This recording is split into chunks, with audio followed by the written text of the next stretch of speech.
Yo, what is going on, guys? Welcome back to another installment of Warren TV Plays Overwatch. Today, we're going to be taking a look at Ghost Zero's tracer settings, infamously known as the best tracer on console Overwatch since the dawn of time, since the release of the damn game. And I've been super blessed to have this dude hanging out in my Twitch stream more frequently than ever. And if you guys want to show some love on this video, and if you're thankful for the amount of effort he put into it as well, definitely show some love. Drop a like, comment, and subscribe. Come hang out in the stream. That way there, if you have any questions, you can ask him directly, and I guarantee he'll be there. So have a good one, guys. I hope you enjoy the rest of the video, and I'll catch you at the end. Peace out.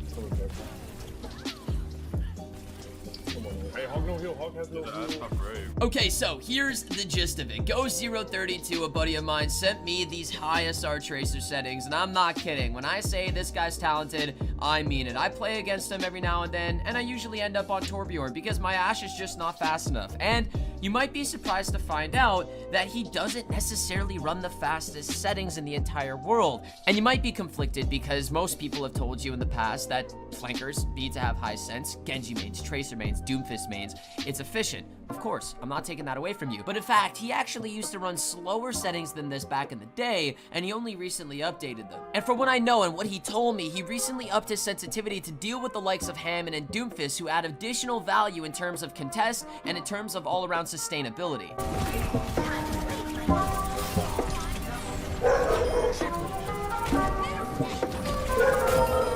Here's really where it gets interesting. His old settings used to be, believe it or not, 30-15, which is basically half of what I usually run on Ashe. And you guys always critique me, but right now this man is running 60-17, and I know it seems extremely specific for a tracer player, except there is a concept in my original settings guide that you guys may have not necessarily picked up on, that being developing your settings around your gameplay and not the other way around. Certain players are experienced enough to the point where they can predict movement and not necessarily need sporadic movements to make up for that lack of game sense. It's not winnable, back up. No. Still. Okay, I can res hog maybe. I don't know if I'll. Yeah, I know. Oh my god, he's fucking killing everything. Oh my god, he did it. He fucking did it. So let's get right into it. For the most part, you'll notice that his settings aren't actually too far from mine, and I can attest to some of the settings that he's running because I find them also effective. But let's take a look at his sensitivity. As I was just talking about, you'll notice that his horizontal is much higher than his vertical, and that's because he's usually setting himself up for left to right movement rather than vertical movement. He's not focusing on vertical targets as much as he's focusing on the team's backline. Let's look at them. Good job, Tracer. Okay, good job, Tracer. Let's go in. For the most part, you'll notice that his settings are not too special. There really isn't anything too specific. There's nothing too detailed. There's nothing that makes these settings look all too much different from my settings and the base default settings that the game comes with, being 100, 150, 100, 0, across the board. There's nothing too special about it, and the reason for that is because the best players don't rely on settings, and the moral of the story is I don't want you guys to either. There's much more, and the game is a lot more complicated than settings alone, especially on console.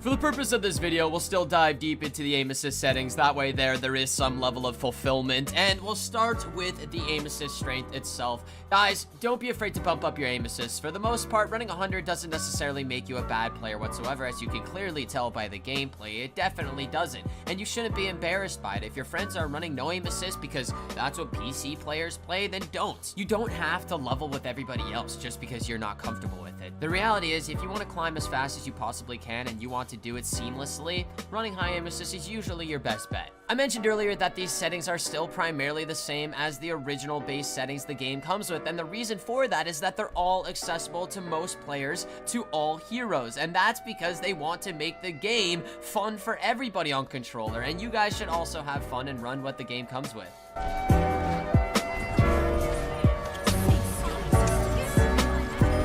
Additionally, there's no problem in maxing out your aim assist window size because as Tracer, you're playing a hero that needs the most efficiency out of every single clip. And I mentioned this before in previous settings guides, but pretty much aim assist ease in is a value between 0 and 100 that makes your crosshair less likely to move away from a straight line the higher that value actually is. So sitting at a 50 is not necessarily going to change much. It'll just be more reliable than jacking it upwards. Lastly, I suggest that the most important setting in this entire aim assist layout is aim assist smoothing, because hence the name, it makes your aim that much smoother. It makes your analog stick movement much smoother, and I definitely recommend keeping it at 100. Okay, that's a pick. Play point. Somebody trap, more trap. Come on, bro. Play point, play the point, play the point, play the point.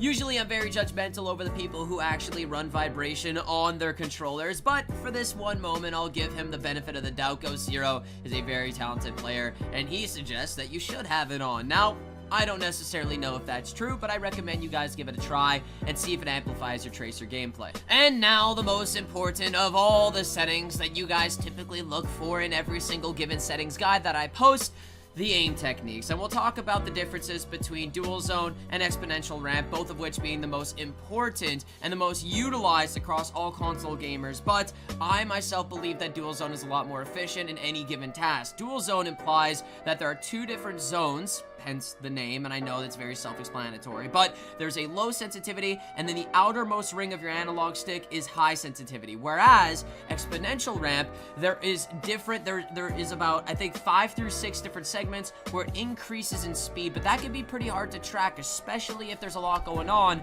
And on here like Tracer, you might not necessarily have all that much focus in every given scenario.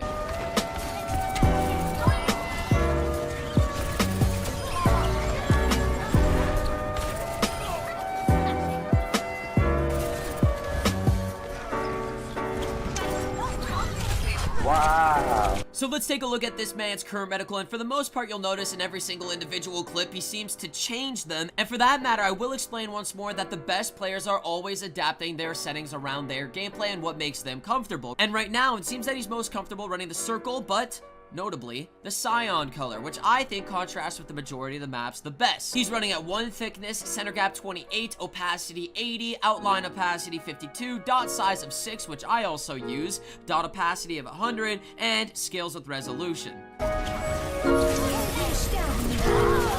Oh my god. That right now they have a Doom Fist now. They're solo healing.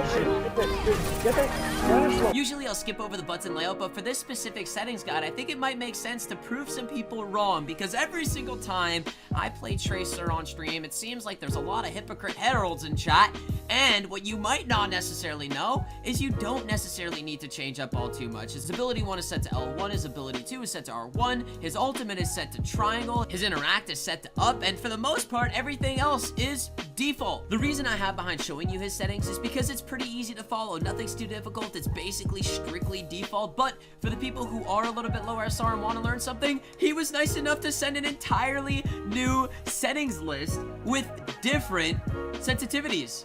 So if you guys want to try it out, try out the 4017. If the 6017 was a little bit too quick, I understand. He understands. Try out 4017 and let me know in the comments what you guys think. And he also has a little bit of an interesting reticle, which I don't necessarily agree with. I think it might be too large. He seems to find it effective, but give this a go as well. Another circle, a lighter reticle color, center gap 100, opacity 80, outline opacity 50, 60, and dot opacity 100. Give that a go, and let me know in the comments once more what you think is the best settings of the two that he sent me based on your SR. Regardless, I hope you guys really enjoyed the video. Make sure you drop a like, comment, and subscribe for all the effort that was put into this video from Go0. He went above and beyond to send me all his best clips and to really showcase some of his best moments so that you guys can have a good viewing experience. So have a great day, guys, and I'll catch you in the next video. Peace out.